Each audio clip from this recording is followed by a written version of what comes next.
Whew, thank you. The music could not be any more perfect today.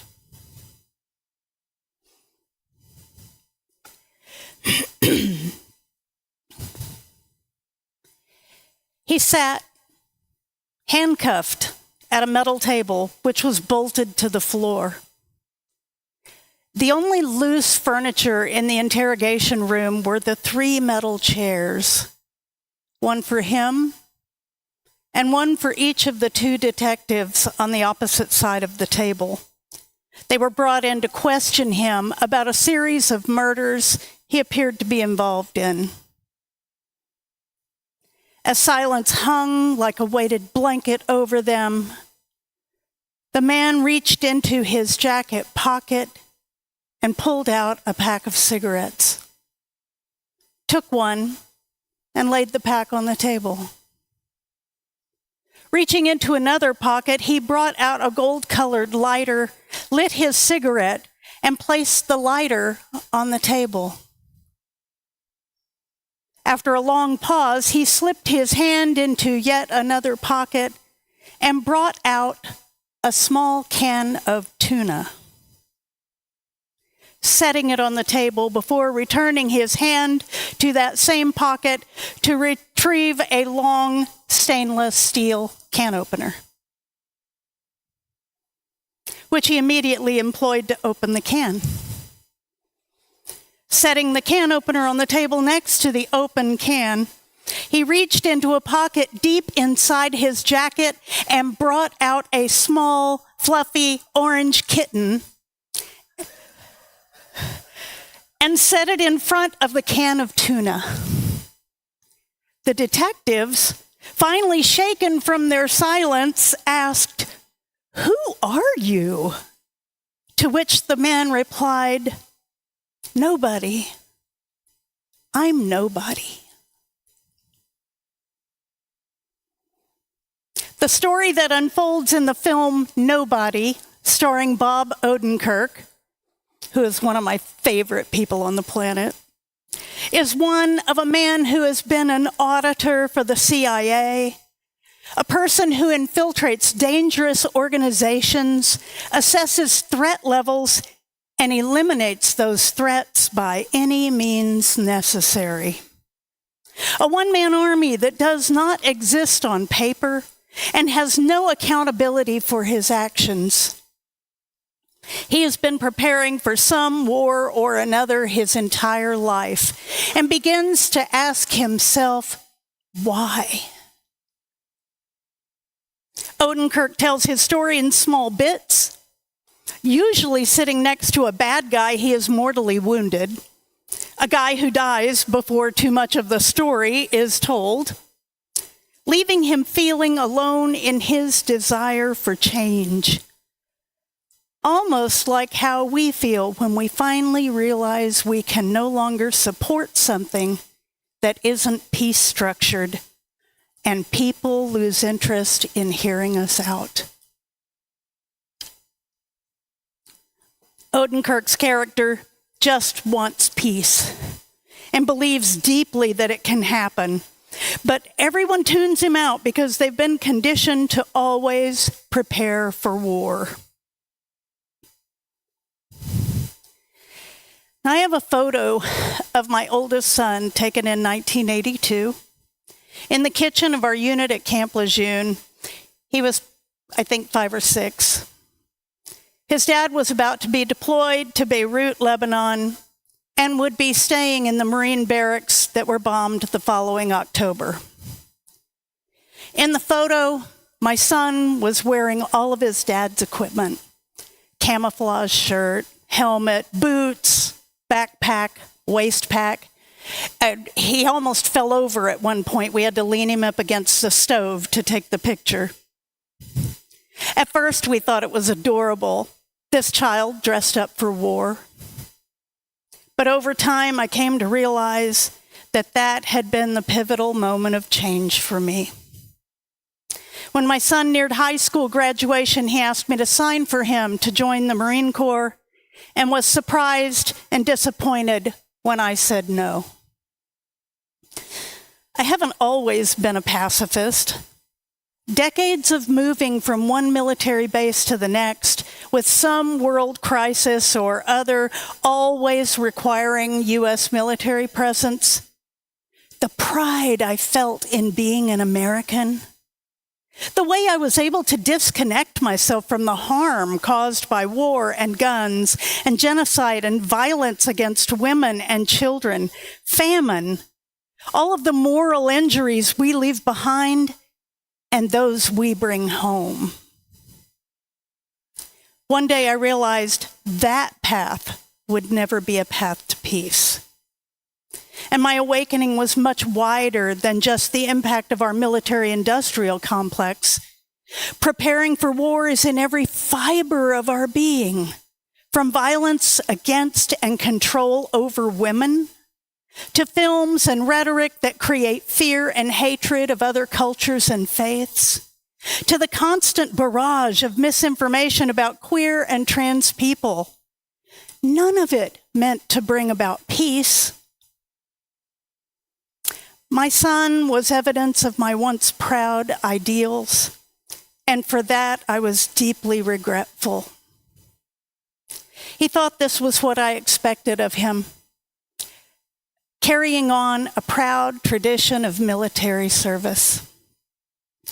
Now, some 30 years later, he too is a pacifist and grateful for being somewhat forced to rethink his path in life. He now works within the nonprofit sector, serving our unsheltered community members. He chose peace for himself and for his neighbors.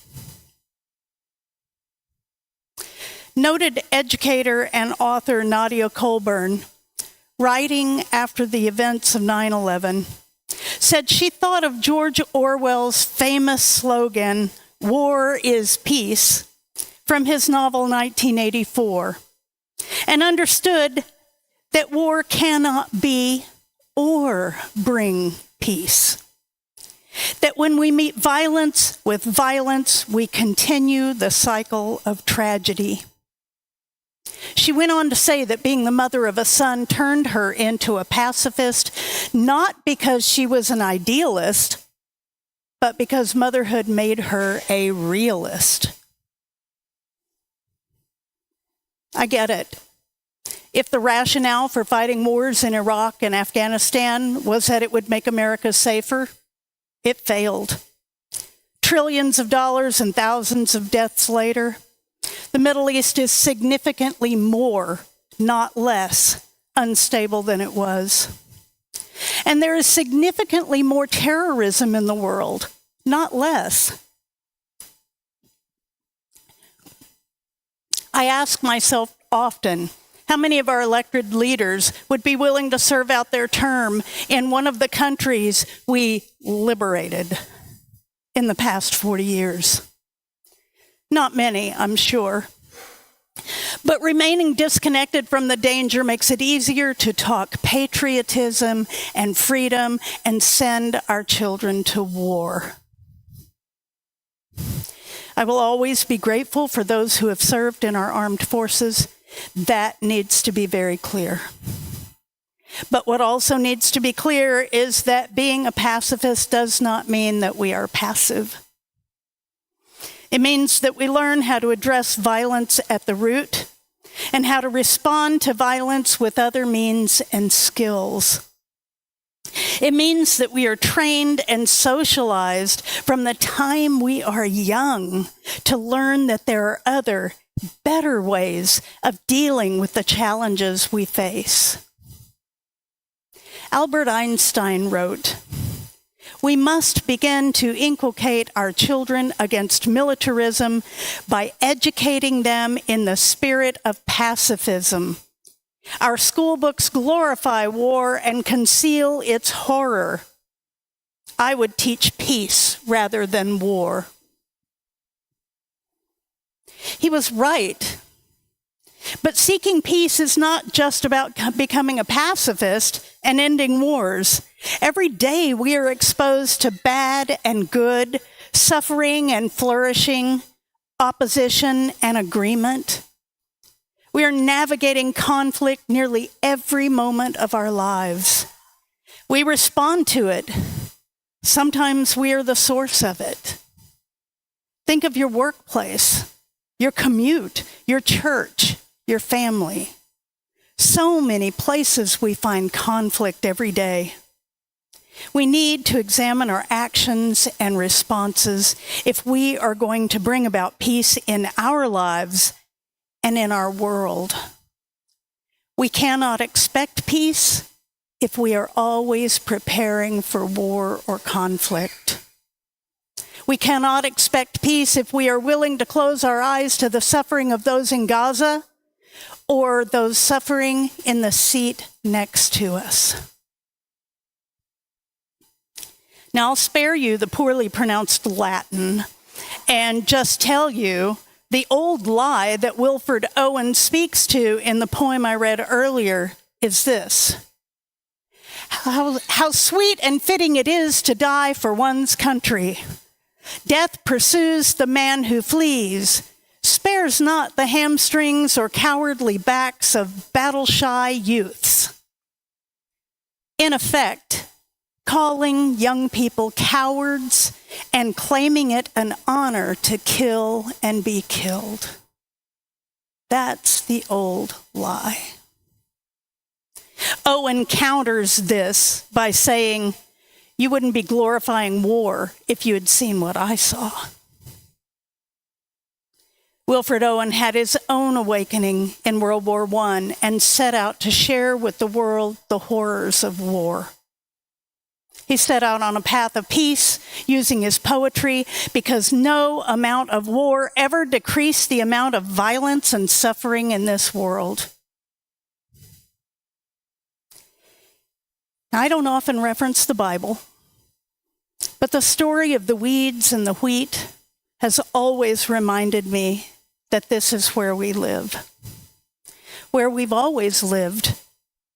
Wheat and weeds living side by side. And I'm not calling anybody a weed. I'm saying that some weeds are harmless and do not damage the integrity of the growing wheat. Tare, however, can be mistaken for wheat, and pretty soon all a farmer has is a field of weeds. That's us. Our thoughts, our actions, our work in the larger world. Are they focused on preparing for peace? Or are we thinking we are preparing for peace when instead we are continuing to find our thoughts and actions geared toward conflict? I have to self-redirect pretty often, kind of like course correcting. I ask myself if my words and actions are making the world around me better, and if not, what do I need to work on to get back on track? I guarantee you that every time I self-assess, I find tare. Weeds impersonating wheat. And I start all over again. Just last Sunday, something slipped right out of my mouth that was neither helpful nor peace-oriented. It's a journey, right? And when we lose our way, we have to wander in those weeds for a little while, figuring out what the root of that is that got us off track until we stumble across that path again. Now, I don't know if heaven exists. I don't know a whole lot of things. But I feel like if we can imagine and fantasize about a place of pure peace, a place where war and conflict are unheard of, a beautiful place filled with people whose greatest concern is that everyone has everything they need. If we can imagine a place like that, why is death our ticket in? We can have that here. I want that. Don't you? We can raise our children to be peaceful and peace-filled. but we will have to address the governmental and societal expectations that those very children can be called up for selective service when they turn 18. We will have to address the growing gun violence epidemic. We will have to dig down to the root of our problem and speak truth about it. We will have to be able to separate the weeds from the wheat in our thoughts and actions, and instead of si vis pacem parabellum, if you want peace, prepare for war, we will say si vis pacem parapacem. If you want peace, agree to keep the peace. It starts right here in this sanctuary with us. Peace must be a visible part of our shared values. It must stand out when we repeat the affirmation each week, to dwell together in peace. And most importantly, we need to live that in our community, to the end that all souls shall grow into harmony with creation. This we do covenant with one another.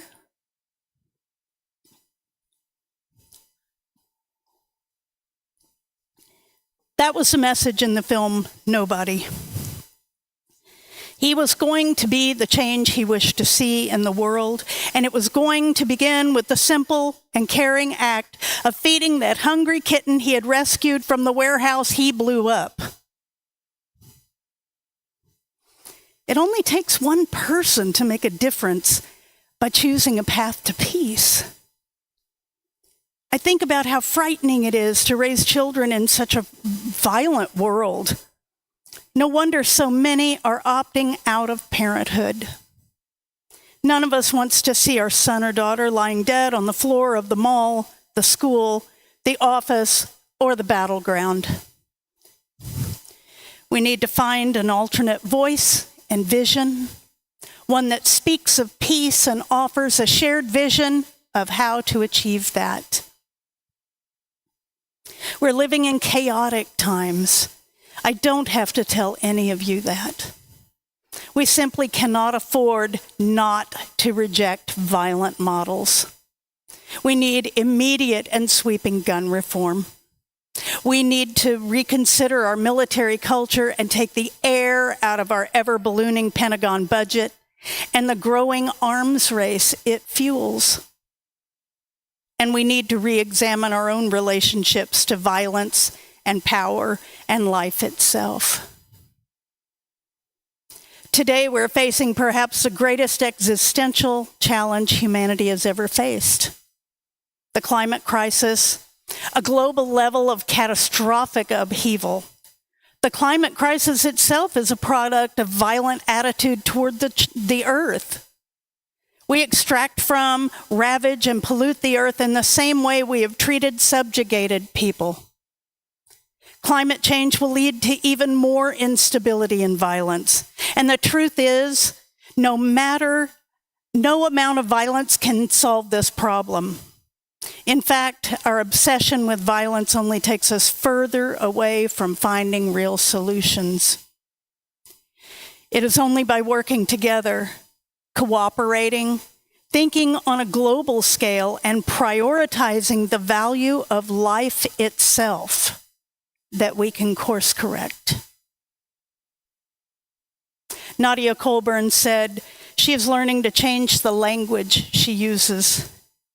And while it seems a small step, she has heard others around her begin to do the same.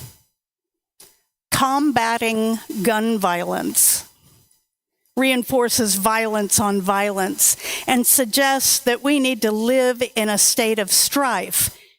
Instead, we can emphasize how valuing the world around us leads to more effective outcomes for everyone. Rather than viewing young people as potential fighters or potential sex objects, and forests and animals and oceans and natural resources as commodities to be extracted, let's think of all life as part of an ecosystem where each element has its own inherent value. It is the 20 and 30-somethings who are leading the way on gun control, ending our war machine, leading a new environmental movement. And it's time for the rest of us to follow their lead. We must loudly and clearly reject violence and the culture of militarism for our children. We must put away all tools of destruction and bring out new ones to build a healthier and more sustainable environment around and within us.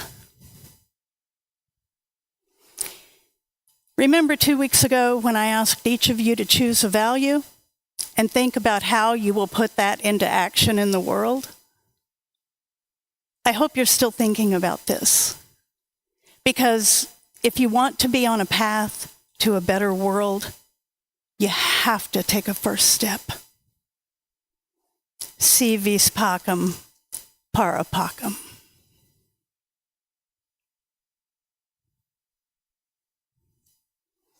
Will you rise as you are willing and able and join us in the closing hymn, number 121, We'll Build a Land.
Our chalice extinguishing words are from Christa Tavis.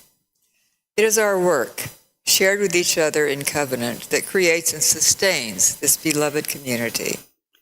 We extinguish this chalice, but its light lives on in the directions we have chosen today. The light of this faith lives on in us together, in our hearts, minds, bodies, and spirits. Amen, and blessed be.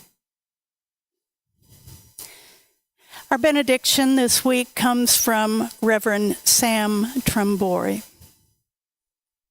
Every week we gather in this beautiful space to find peace. Each week, words and music offer and celebrate peace, with the hope of instilling it in us. Now take the peace you have found here back out into the world with you. Renewed in our faith and inspired to act, let us be the peacemakers the world aches for. And by being peacemakers, let us find the peace we long for. Go in peace, make peace, be in peace. Our service has now ended. We invite you to stay for coffee and conversation in the library at the back of the sanctuary.